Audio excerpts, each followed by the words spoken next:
Hi, this is Rajesh Sharma. భూముల ధరను పెంచబోతోంది ప్రభుత్వం అని గత ఏడాదిన్నర 2 సంవత్సరాలుగా నేను వీడియోలు చేస్తున్నాను. చాలా చాలా ఆర్టికల్స్ కూడా వస్తూ ఉన్నాయి. పలానా తేదీ నుంచి భూముల ధరలు పెంచబోతోంది తెలంగాణ ప్రభుత్వం. అదే రకంగా స్టాంపు డ్యూటీ కూడా సవరించబోతోంది అని చెప్పి వార్తలు. చాలా మీడియా హౌసెస్ పలానా తేదీ అని చెప్పి గవర్నమెంట్ కంటే ముందే వాళ్ళే డేట్ ఫిక్స్ చేసి మరీ అనౌన్స్ చేసిన పరిస్థితి. తాజాగా పూర్తిగా విధి విధానాలతో కూడిన కథనాలు కూడా మనకు పత్రికల్లో వచ్చాయి. బట్ లేటెస్ట్గా ప్రభుత్వం ఈ భూముల ధరలు పెంచే విషయంలో అత్యంత కీలకమైన నిర్ణయం తీసుకుంది. ఆ నిర్ణయం ఏమిటి, దాని ప్రభావం ఏమిటి, ఎప్పటి నుంచి ఉంటుంది, నేను ఈ వీడియోలో ఎక్స్ప్లెయిన్ చేసే ప్రయత్నం చేస్తాను. వీడియో మొత్తం చూడండి. అయితే విధి విధానాలకు సంబంధించి ముందు చర్చించుకుందాం. లేటెస్ట్ డెసిషన్ అనేది నేను చివరిలో చెప్తాను. విధి విధానాలకు సంబంధించిన ప్రభుత్వ నిర్ణయంలో క్లియర్ కట్గా మొత్తం మీద సాగు భూములను, అంటే వ్యవసాయ భూములను 3 కేటగిరీలుగా చేసింది ప్రభుత్వం. 3 రకాలుగా సాగు భూముల విలువల సవరణ. ఎకరా ప్రభుత్వ విలువ 1,75,000 ఉన్న దగ్గర నుంచి 2,75,000 అట్లా ఒక సవరణ చేయాలనేది ఒక ఆలోచన. ఓఆర్ఆర్ లోపల కనిష్టంగా 15 లక్షలు, అంటే ఔటర్ రింగ్ రోడ్ లోపల ఉన్న ఓపెన్ భూములు ఉంటాయి కదా, వాటికి ఎకరానికి మినిమం 15 లక్షలు ఉంటుంది. ఏరియాని బట్టి పెరుగుతుంది. మాకు తెలియదు ఏముంది, హైదరాబాద్ అంటేనే 100 కోట్లు కదా. అపార్ట్మెంట్లలో కూడా చదరపు అడుగు ఓఆర్ఆర్ లోపల మినిమం 6,000 ఉండే రకంగా అది సవరణ చేయాలని చెప్పి నిర్ణయం తీసుకుంది. తర్వాత వాణిజ్య ప్రాంతాలకు సంబంధించి మళ్ళీ సపరేట్ డిసిజన్ తీసుకున్నారు. వాణిజ్య ప్రాంతాలలో ఫ్లాట్ల ధరల ఎస్ఎఫ్టీ బహిరంగ మార్కెట్లో 8,000 నుంచి 12,000 వరకు ఉంది. హైదరాబాద్ పరిసర ప్రాంతాల్లో కొన్ని చోట్ల 7,800 వరకు కూడా ఉంది. ఈ క్రమంలో అన్ని ప్రాంతాలను దృష్టిలో పెట్టుకుని ప్రభుత్వ విలువను 6,600, అంటే కమర్షియల్కి సంబంధించి 6,600 ఎస్ఎఫ్టీ, నాన్ కమర్షియల్కి సంబంధించి 6,000 రూపాయలు మినిమం ఎస్ఎఫ్టీ ప్రభుత్వ రేటు ఉండే రకంగా నిర్ణయం తీసుకుంది ప్రభుత్వం. రైట్. దీంతో పాటు ఇంకొన్ని విధి విధానాలను కూడా ఖరారు చేసింది. అది ఏంటి అనేది నేను డీటెయిల్గా చెప్తాను. రాష్ట్ర వ్యాప్తంగా వ్యవసాయ భూముల విలువను 3 రకాలుగా సవరించాలని ప్రభుత్వం నిర్ణయించింది. గ్రామీణ ప్రాంతాలు, జాతీయ ప్రధాన రహదారులు, మండల కేంద్రాలు, పట్టణాలకు సమీపంలో ఉన్న భూముల విలువను సవరించబోతున్నారు. ఓఆర్ఆర్ లోపల, ఔటర్ రింగ్ రోడ్ లోపల ప్రాంతాల్లో బహిరంగ ధరలకు, మార్కెట్ ధరలకు ఎంత తేడా ఉందంటే మామూలుగా తేడా లేదు. దాన్ని బ్యాలెన్స్ చేయడానికి ప్రభుత్వం ప్రయత్నం చేస్తుంది. అంతరం భారీగా ఉండడంతో స్థానిక పరిస్థితులను బట్టి మార్కెట్ విలువను సవరించాలని అంచనాకు ప్రభుత్వం స్టాంపులు రిజిస్ట్రేషన్ల శాఖ అధికారులు వచ్చారు.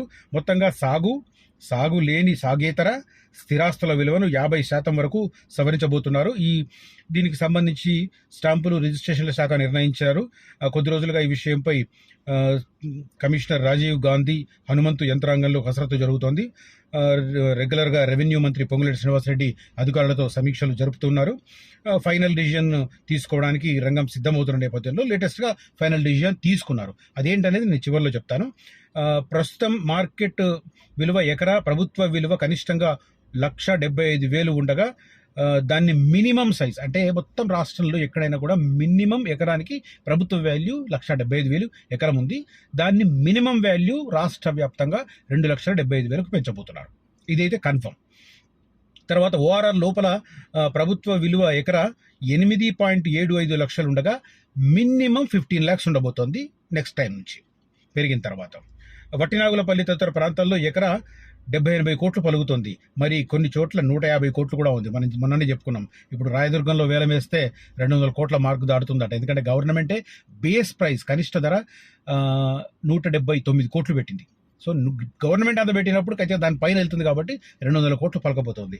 సో ఇట్లాంటి ప్లేస్లో కూడా ఏం చేస్తారనేది కూడా ఆలోచన చేస్తున్నారు. దీన్ని ఏం చేస్తున్నారంటే ఆ ఏరియాలో బాగా 100 కోట్లు, 150 కోట్లు, 170 కోట్లు పలికిన ఏరియా, 200 కోట్లు దాటబోతున్న ఏరియాలో 2.5 కోట్లు గవర్నమెంట్ వాల్యూ ఉంది. దాన్ని మినిమంగా 4 కోట్ల రూపాయలు గవర్నమెంట్ వాల్యూ చేయబోతున్నారు. ఇది కూడా బయటకు వచ్చింది.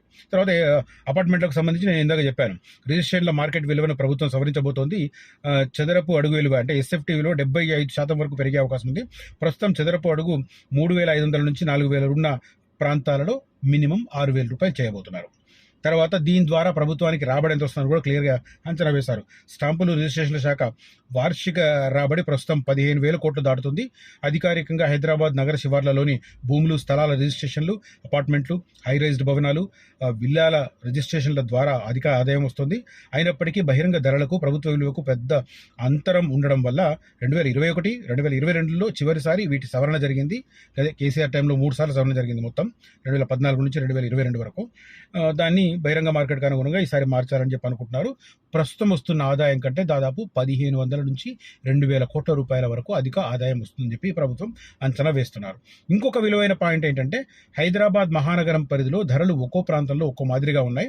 దీనిని దృష్టిలో పెట్టుకొని 350 ప్రాంతాల్లో ఒక్కో తరహా పెంపు చేపట్టారని భావిస్తున్నారు. ఉదాహరణకు జూబ్లీ హిల్స్ ప్రాంతంలో కొన్ని చోట్ల ప్రభుత్వ విలువ చదరపు గజం 80,000 వరకు ఉండగా ప్రభుత్వ విలువ దీనిని 90,000కు సవరించబోతున్నారు.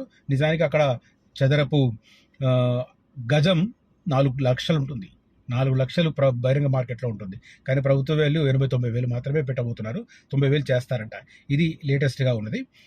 సో లేటెస్ట్గా ప్రభుత్వం తీసుకున్న నిర్ణయం ఏంటనేది చెప్పే ముందు ప్రస్తుతం హైదరాబాద్ రియల్ ఎస్టేట్ మార్కెట్ని మనం లోతుగా అధ్యయనం చేస్తే మనకు ఫ్యూచర్ సిటీ వైపు అందులో కూడా చాలామంది కన్ఫ్యూజ్ అవుతున్నారు. ఫ్యూచర్ సిటీ అంటే నాగార్జున సాగర్ రోడ్డు దగ్గరలోనే ఉంటుంది ఎక్కువ ప్రాంతం. కోర్స్ శ్రీశైలం హైవేలో కొన్ని ఏరియాస్ ఉన్నాయి, గ్రామాలు ఉన్నాయి. కానీ అటువైపు విపరీతంగా వెంచర్లు ఉండడం వల్ల అది వందలాది మంది, వేలాది మందితో లింక్ అయ్యి ఉన్న ఏరియాస్ కావడం వల్ల, ఎందుకంటే ఫర్ ఎగ్జాంపుల్ ఒక 10 ఎకరాల లేఅవుట్ ఉందనుకోండి. 10 ఎకరాల లేఅవుట్లో ఇంచుమించు 140 నుంచి 150 ప్లాట్లు ఉంటాయి. అంటే దాన్ని ఒక్కొక్కరు ఒక ప్లాట్ ఒకరు కొన్నా కానీ అది 150 వ్యక్తులకు సంబంధించిన వ్యవహారం. అలాంటిది శ్రీశైలం రోడ్లో కొన్ని వెంచర్లలో ఏకంగా 50 ఎకరాలు, కొన్ని వెంచర్లలో 150 ఎకరాలు ఉన్నాయి. అట్లా ఎంతమంది, వేలాది మందితో లింక్ అయ్యింది. కాబట్టి అలాంటి చోట భూసేకరణ సాధ్యం కాదని అధికార యంత్రాంగం కంప్ట్రోలర్ అండ్ ఆడిటర్ జనరల్కు ఇచ్చారు క్లియర్ కట్గా. ఆ నివేదికలో కూడా దాన్ని మెన్షన్ చేశారు. కాబట్టి శ్రీశైలం రోడ్డు వైపు ఫ్యూచర్ సిటీ రాదు.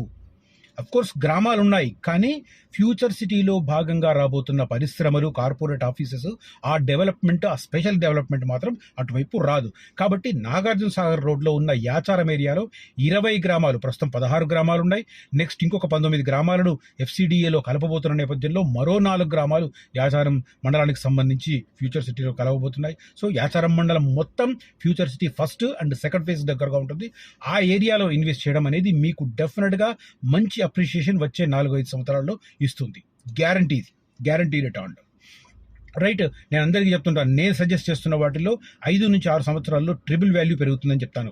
గణనీయంగా పెరిగే అవకాశం ఉంది. ఎందుకంటే భారీ ఎత్తున ప్రైవేట్ ఎంప్లాయ్మెంట్ వస్తుంది అక్కడ. లైఫ్ సైన్సెస్ హబ్లో ఇప్పుడు జూన్ 2వ తేదీన 14 కంపెనీలు భూమి పూజ కార్యక్రమాలు నిర్వహించి తమ నిర్మాణ పనులను ప్రారంభించబోతున్నాయి.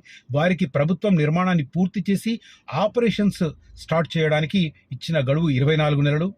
ఒకవేళ ఒక సంవత్సరం పెరిగినా కూడా 36 నెలలు. అంటే 3 సంవత్సరాలలో లైఫ్ సైన్సెస్ హబ్లో 14 కంపెనీలు, ఇంతకుముందు 6 కంపెనీలే 35,000 ఎంప్లాయ్మెంట్ జనరేషన్. ఇప్పుడు 14 కంపెనీలు వర్క్ స్టార్ట్ చేస్తున్నాయంటే దాదాపు డబల్ ఉంటుంది. దాదాపు 60 నుంచి 70,000 వరకు ఎంప్లాయ్మెంట్ వచ్చే ప్లేస్ లైఫ్ సైన్సెస్ హబ్. అది యాచారం మండలంలో నక్కర్త మేడిపల్లి దగ్గర ఉంటుంది. అందుకే నేను ఆ సరౌండింగ్ ఏరియాని ఎక్కువగా సజెస్ట్ చేస్తూ ఉంటాను.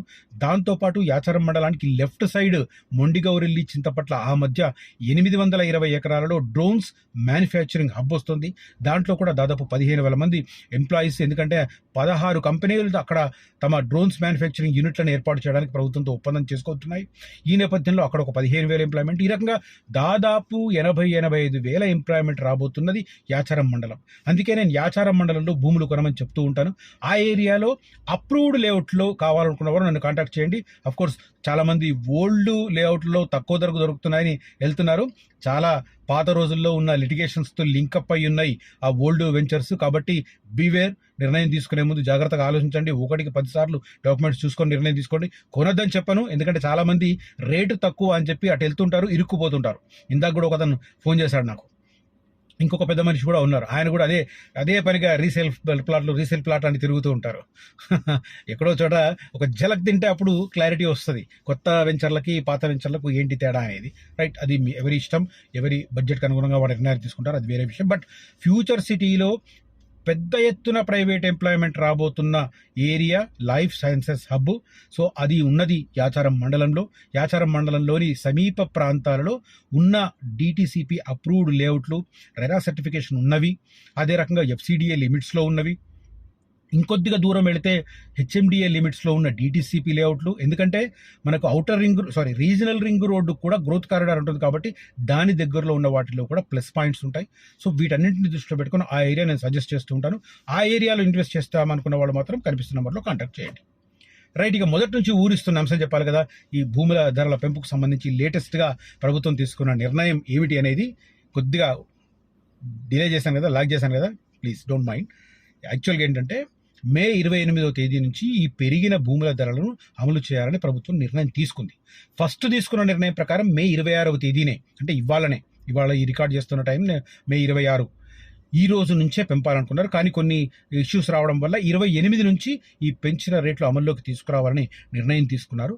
కానీ లేటెస్ట్ అప్డేట్ ప్రకారం జూన్ 2న తెలంగాణ రాష్ట్ర ఆవిర్భావ దినోత్సవాలు జరుగుతూ ఉండడం, అదే రకంగా ఫ్యూచర్ సిటీలో చాలా కార్యక్రమాలు ఆ రోజు షెడ్యూల్ అయి ఉండడం, ఇలాంటి కార్యక్రమాలను దృష్టిలో పెట్టుకుని జూన్ 1st వీక్ తర్వాత, అంటే జూన్ 2వ తేదీ తర్వాత ఒక తేదీని నిర్ణయించి అనౌన్స్ చేస్తుంది ప్రభుత్వం.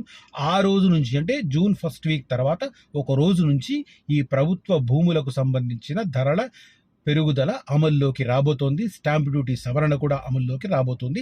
ఇది లేటెస్ట్గా ప్రభుత్వం తీసుకున్న నిర్ణయం. మొత్తం భూముల మార్కెట్ విలువ సవరణ అమలు వాయిదా. జూన్ 2 తర్వాత తేదీని ఖరారు చేయబోతున్నారు. 87,000 ప్రాంతాలలో సవరణలకు నిర్ణయం. మొత్తం తెలంగాణ వ్యాప్తంగా 87,000 ప్రాంతాలలో సవరణలు చేయబోతున్నారు. ప్రభుత్వ విలువ సవరణ ప్రక్రియను వాయిదా వేస్తున్నట్లు ప్రభుత్వం వెల్లడించింది. ఈ మే 28 నుంచి రాష్ట్ర వ్యాప్తంగా రిజిస్ట్రేషన్ల మార్కెట్ విలువ సవరణతో కొత్త విలువలను అమల్లోకి తీసుకోవాలని తొలుత భావించిన, ఇప్పుడు లేటెస్ట్గా జూన్ 2వ తేదీన తెలంగాణ ఆవిర్భావ దినోత్సవాలు ఉన్నందున మార్కెట్ విలువ సవరణను కొన్ని రోజులు వాయిదా వేస్తున్నారు. స్టాంపులు రిజిస్ట్రేషన్ల శాఖ అధికారులకు ప్రభుత్వం ఇంటిమేషన్ ఇచ్చింది.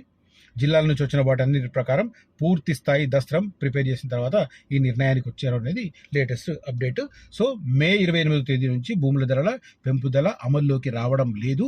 జూన్ 2వ తేదీ తర్వాత ఏ రోజు నుంచి ఈ భూముల ధరలను పెంచాలి, ఆ పెంపుదల అమల్లోకి వస్తుంది అనేది ఆ తేదీని ప్రభుత్వం అనౌన్స్ చేస్తుంది.